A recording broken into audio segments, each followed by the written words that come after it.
Crimechurch, read by the author Michael Botur. Mama Ta'a's story. Chapter 1. Thank God my boy isn't in trouble. Winston Bezedenhout? Come child into my office. The boy lets out a little tension as he leaves reception and shuts the door behind him. What's this child done? A sentence of supervision for assaulting family members? I read his notes on my computer screen. Oh dear, Palangi people carry too much individuality. Only a selfish boy would fight his family. No matter how hard my job gets, I thank God every single day my own boy isn't in trouble. Yes, my little Chongi has done a couple of stretches, but that's attributable to the broader issue of discrimination and prejudice, a funnel trying to pull children down into the criminal justice system. I wrote my dissertation on this very topic and was awarded first-class honours, I'm proud to say. I just need to get some data completed. First question, child, do you have any children? What? Me? Shit, no. Excuse me, Mrs. Tongan, if I... No, I mean, I get, laid heaps and stuff, but no kids that I know of. The boy my schedule tells me is Winston David Bezedenhout, is trying to read my nameplate. Every aspect of it confuses the poor little boy. From my name, Tahine Tonga Nevai, Te Kaitiaki o Te Otu, facilitator of restoration. Something about this Winston child is making me distracted. I apologise. I check his notes on my computer screen. Mr. Bezedenhout, am I pronouncing that right? Yeah, it doesn't hardly even matter. Pronouncing a person's name properly is the most important thing in the world to a human being. Now, in your culture, my child, is it okay to call you by your first name? The white boy wriggles and twitches. He has a painful-looking haircut, and his eyes are so blue they sparkle. What? We don't have a culture. Everyone has culture. Part of my role here at Corrections is to help you connect with yours. Winston Bezedenhout, 18-year-old first offender, received a diversion from court, but only so long as he attends supervision meetings with me, so I can ensure he is following Te Ara Whakaora, his path to wellness. Everything we do at Corrections these days has empathy and understanding at its core. 10 years ago, I was making bad decisions around my Chongi boy. I almost lost him. Thank God I managed to bring him back. I still, to this day, have the temptation to ask each boy who comes in to see me at Community Corrections Centre in Rowley, tell me honestly, son, who was the biggest thug in Christchurch, so I can get the name of gangster number one and tell my Chongi to steer wide away from whoever that troublemaker is. How come it says Utu? The child asks me. Being in a room with tapa cloth on the wall and Māori subtitles after every English word, it seems to rankle this new client of mine. On your name card, doesn't Utu mean you people cut Pākehā's heads off and serve them on a plate like that movie?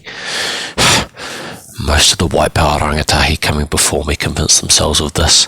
They use it as ammunition against tangata o le moana.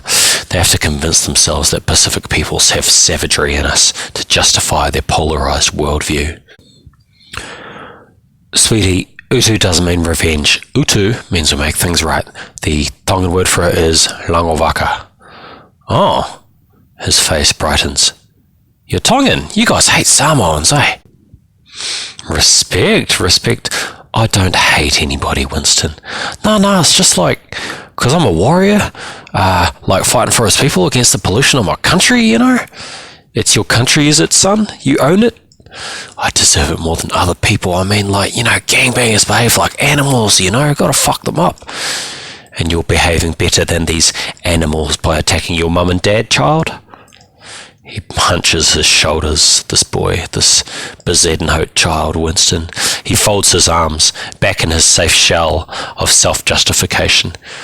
It's all justified within the biggest scheme, miss. You wouldn't understand. I'm just trying to get in touch with my culture, Trying to get in culture by walking through the square with a white pride worldwide flag, as it says in my notes. It says police gave you a warning for inciting racial disharmony, child. Master Kyle, he says we have to secure the existence of our people? Who? Kyle Chadwick? He's like a youth worker, teaches us stuff, how to stand up for our people. Child, you can go anywhere in this country, actually anywhere in the world, and they speak your language just for you. Your rugby team is named after the Crusaders who trampled on the Holy Land. You have a city shield with English people's first 4 ships on it, head-banging, mosh pits, whatever they are. Your city's main streets are named for cities in the British Empire, and my notes are telling me you live on a street named for a so-called hero who annexed defenceless nations. Child? He glares at me with a puckered mouth, tiny chin, and those blue lasers under his pretty delicate eyelashes. Gosh, these people can be vicious when they want to. I pull the yellow pages from my desk drawer. Winston, which is a beautiful name, by the way, derived from, let's see on the internet thingy here. Oh, it's derived from Wines Town. Isn't that interesting? This Winston child, he rolls his face in his hands like he's wiping off tears of frustration. I honestly didn't come here for an English lesson, miss. This is part of reforming your life, child. I empower all the young children I work with. Let's see, cultural organisations, cultural now. I have the yellow pages open here on my computer. What would you like me to type in?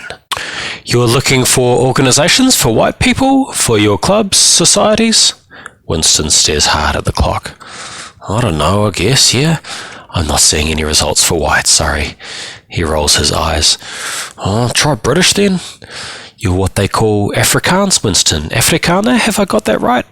Half English, Afrikaner. Soot peel, big difference, miss. Sorry for yelling. Soot peel is your tribe? You trying to be funny, miss? We blink at each other. People used to call me that at school, like the jocks that play in the first 15. Like, everyone makes fun of my culture, apartheid this, apartheid that. Just write New Zealand European, okay? I'm getting some results from this computer searchy thingamajig here. We've got Boy Scouts, Highland dancing, we've got Irish dancing, Morris dancing, Victorian Literature Book Club, Army Cadets, Youth Boxing Academy, cycling, orienteering. More ideas? Or is that a start? We have to get you a hobby, child. I reach under my monitor, where I keep a stack of essential pamphlets for the boys that I'm truly worried about. I'm not trying to upset you, child. Listen, there's a careers show on, this thing called Future Fair. I'd like you to attend. Do you think you can do that for Mama? You can go. That's enough for today.